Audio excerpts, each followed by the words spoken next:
Fala aí, meu querido e minha querida.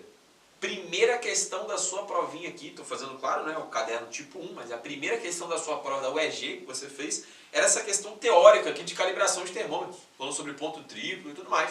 Vamos dar uma olhadinha aqui. O método de calibração de termômetros consiste em estabelecer a temperatura do ponto triplo da água, a partir do qual é verificado se a leitura do termômetro está de acordo com a escala pela qual este foi projetado. Uma das maneiras para se obter o ponto triplo da água consiste em inserir a água na fase líquida em um tubo onde se faz vácuo. Esse comentário aqui é muito importante, onde eu vou fazer vácuo. Amores, o que o vácuo ele quer dizer em palavras assim físicas? Prof, o que é o vácuo, pensando fisicamente? Amores, o vácuo é você tirar moléculas de dentro do sistema. Então você tinha lá as moléculas do ar, por exemplo. Quando você vai fazer no vácuo, você tira aquelas moléculas de ar. E quando você vai tirando aquelas moléculas que estão ali, o que se diminui dentro do sistema? Se diminui a pressão, né? Porque se eu estou numa situação em que eu tenho mais moléculas dentro de um sistema, a pressão ela aumenta. Professor, de onde você está tirando essas informações mirabolantes? Eu poderia pensar na expressão do PV igual a NRT.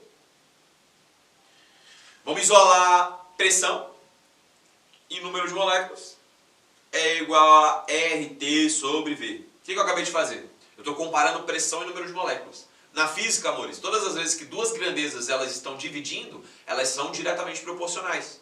Então quer dizer que se pressão e número de moléculas dividem, eu estou dizendo em outras palavras que quanto maior for o número de moléculas de um sistema, maior vai ser a pressão nesse sistema. E a recíproca é verdadeira. Quanto menor for o número de moléculas, menor vai ser a pressão. Professor, é verdade? É. Disso resulta uma mistura de água mais vapor de água. Tenta me explicar o porquê que aconteceu uma mistura de água mais vapor de água. Pô, eu acabei de diminuir a pressão dentro do sistema. Tem duas formas de você mexer com o estado físico de uma substância. Quais são as duas formas de você mexer com o estado físico? Ou você mexe com a temperatura, ou você mexe com a pressão. Só que ele coloca a água líquida dentro do recipiente e aí ele começa a criar um vácuo. Quando ele cria o vácuo, o que acontece com as moléculas? Elas começam a ir para o estado vapor. E se elas vão para o estado vapor, o que acabou de acontecer?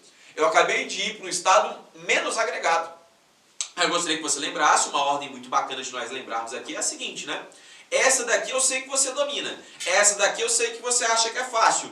Quando você faz um aumento de temperatura, a tendência quando você faz um aumento de temperatura é para qual estado físico? A tendência é para o estado vapor. Baixas temperaturas, estado sólido, estado líquido, estado vapor. Professor, e se eu tiver um aumento de pressão? Aí você vai lembrar para mim lá do Monte Everest. Onde que é mais fácil você colocar a água em ebulição? A nível do mar ou no Monte Everest? No Monte Everest, a temperatura é menor.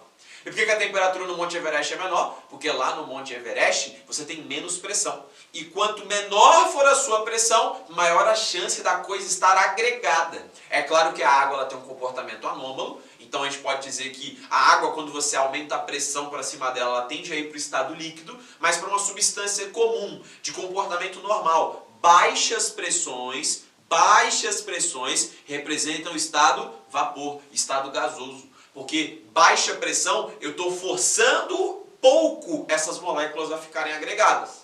Altas pressões, a tendência é ir para o estado sólido. Então isso aqui é importante você saber para resolver essa questão, tá bom? Continuando aí. Disso resulta uma mistura de água mais vapor de água e neste momento o tubo ele é selado. Aí agora eu vou resfriar o tubo. Percebe? Primeiro que ele fez com esse tubo, ele diminuiu a pressão. Depois de diminuir a pressão, ele vai abaixar quem? Vai abaixar a temperatura. Professor, é verdade? Verifica-se que as três fases da água coexistem, quando a indicação de temperatura no termômetro se estabiliza em 0,01 graus Celsius. Isso aqui, inclusive, meus amores, é a temperatura do ponto triplo da água. Os três estados, eles coincidem, né? E a pressão interna do tubo é de 4,58 milímetros de mercúrio.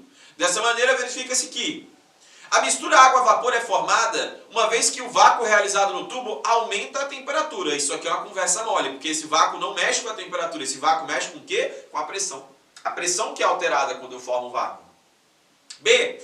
Abaixando-se a temperatura do tubo selado com a mistura de água e vapor, é realizado um trabalho externo, aumentando consideravelmente a energia interna do sistema. Amores, energia interna, quando a energia interna ela aumenta, a temperatura aumenta. Se eu estou diminuindo a temperatura, tem como a energia interna aumentar? Não tem como. Conversa. E tem B, conversa. E tem C.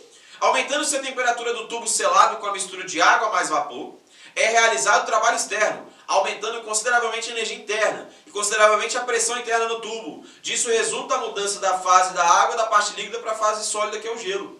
Meus amores, eu não faço um aumento de temperatura. O próprio texto falou o que ele fez com a temperatura para poder atingir lá o ponto triplo. Ele primeiro cria vácuo e tem água líquida e vapor. Aí ele abaixa a temperatura, reduz a temperatura, diminui a energia interna para poder chegar no estado sólido. Então não é esse o caminho. O caminho não é aumento de temperatura. Conversa mais uma vez. Entender? É possível ferver a água mantendo constante a temperatura e diminuindo a pressão. Perfeito. Se eu diminuo a pressão, a tendência em baixas pressões é eu ir para qual estado físico? Vapor. Baixas pressões, tendência ao estado vapor. Então aqui está de boa. Uma vez que a temperatura do ponto de fusão da água é pouco afetada durante esse processo. Realmente, nessa diminuição de pressão que acontece dentro do lado do sistema, eu não vou mudar tanto assim o ponto de fusão. Mas o ponto de ebulição, vamos ver o que ele fala. Ele fala que a temperatura do ponto de ebulição da água diminui severamente, verdade. O que isso quer dizer? Em baixíssimas pressões, o que acontece com o ponto de ebulição? Cara, ele diminui muito, né? Quando a gente pensa, por exemplo, a temperatura de ebulição a nível do mar, 100 graus Celsius. Pô, tu vai pro Monte Everest, já fica na casa dos 70, galera. Olha a diferença absurda que você tem de temperaturas nessa variação que a gente está vendo. E ele fala que quase coincide com a temperatura do ponto de fusão da água. Gente, isso é justamente a definição de ponto triplo. O texto fala de ponto triplo e a alternativa D fala de ponto triplo. A alternativa D está falando que praticamente coincide. É um ponto onde eu tenho tanto o estado sólido, quanto o estado líquido, quanto o estado vapor. Está geral coincidindo. Aí ele fala no item D exatamente o que está sendo escrito no texto. O item D é o nosso gabarito, meus amores. Item é possível congelar a água, manter a temperatura constante e diminuindo a pressão atmosférica. Não, galera. Quando você quer ir para um estado mais agregado, você não diminui a pressão. Na verdade, você aumenta a pressão. Então esse item E aqui também ele é uma conversa mole. Gabarito do item 24 é o gabarito letra D. Item teórico muito legal. Olha só a prova da UEG. Vamos para a próxima.